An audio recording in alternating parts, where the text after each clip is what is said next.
chaguchut lum ko kamal we ko kamal tel longa chagu jojal garamam mam tel gonga tel piu belto chadak pa kon ramamane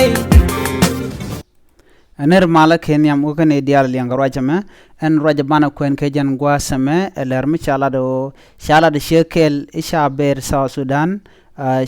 chaje yar ke chaje de yar ramu wanen keje chelat ke ngara keje jani baje tish ka ngot ke baje tish kuma ajen dana balinga jan gwasame gore jin bijen nyogane ko ken lerame ko de lere de kana gwasantin kon gor kon ke de ko tin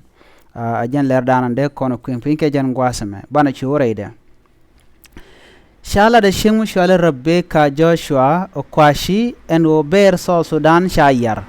ko eneran ko she bi keje ber las keje la bi an la pap ko wi kamni ber las keje lora bang a cheng telematok la dunku me malat keje ene dialentere which ka South Sudan chejelad en chicken shalka Rebecca Joshua jenna mo charo lot shelado ber sinas de ngar keje en spelem ki kuma marai ke salpakir shene dial de jakalas laskan ber mo kan ka jok kuma ki kan ka jaga jade te ka lang ka lesna dien ka ja ajene ber sha jelus ane din tere we ka South Sudan kan ne dial tin tarar South Sudan ko tetin menere dweli ka cha de tere dweli sha jalaran shega shalka Rebecca enamo jeke long shelaran shegamo en shegamo jen shegen shalke Rebecca Joshua okwashi ramkel michiraje mashilat ramkel mukwerba shelado en namo de jelalet ko de ber de jelot kutile la onena ngum laria ka spelling party araj mulunu ken chicken dier kene dialantere which ki tente pin kuma ka South Sudan ko melet kene kap ka bom ko ramkel ko je bide ko nogo ber South Sudan ates loide ko take a which namo kel ramlets bi lele bide lo ber nyu de jan nogo which chemugui kon manati chikan long no which noken which dungno chikuma jelado neme ishi magwa ke chekamo jelado neme ishi magwa liangana me ka koruna teshiwu gwase pai dit kamrar keje dit la ket ke ber mi sha jekeji je telefona du ke jin lingije ramshi wujik ke lingije gwase mo ko jin dong lingije ko de riet ke de ka ngach kene kede ket keje ko run che de lo bom ko ji de kede de ngach mi sha jik ka gwase dan la ja dwaike abaje moy ka bot edeni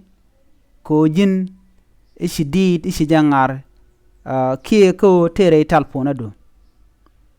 baji dwech baji moy ka bot ka baji yen namo akel malat ki SPLM party ko gwase dan kie kuma South Sudan mi bej long mi jen antogan tama ka South Sudan were drop mi jaga nyok kene dialtin nyat keber kene dit en ketke eno de ken kede de ken nga kede keriet kede ken nga kede randere bide de la ber chanyu no logo ber ke yong no wech nyu de ne je nogo wech amber melesrane nyu de je nogo wech wona jin gwa kureka teke concert ke ngar mangar ke dong bi nyut ko bi berun bi je nyut bi la bi ke bi lela la enemen mun nogo moderi nyut keje abilel keje chen le den yawan tor biel ke wang duor ka meteteno deri latin dungno antama chiraje me chebrar ko ramwe ngar ke ber ke belat kelene mishiro lot cha kuma South Sudan cha je laler jen chega mo me tekalat maran kuma ka SPLM eno de ne kon lat ke ber de ka kapchong de jangara me cha jak ko bet belat en ber jende jaga jawo de ber ma de jaladana name akel ka chingnan kon tinyudo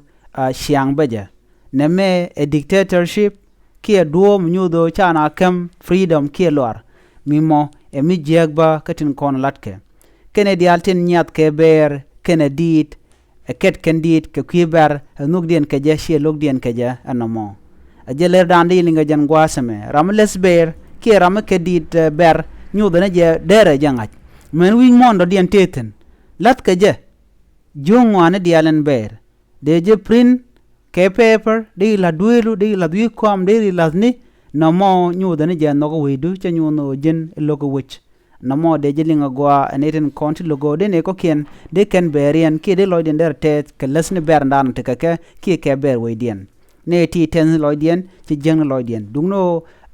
spelling party jeno ba ber ba je la de mi shikana lar ne me dictatorship shima gwa gore je de jager de shang de ro de ger ando ba me jagnat ko buko wojok ramkel tes loide ko le de ber ramkel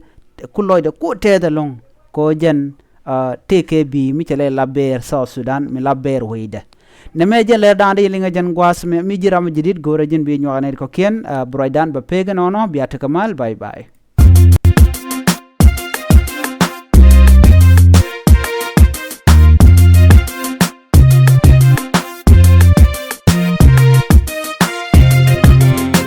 chagu chut lum ko kamal we ko kamal tel longa chagu cho del garamam mam tel konga tel piu bel to cha dak pa kon ramamane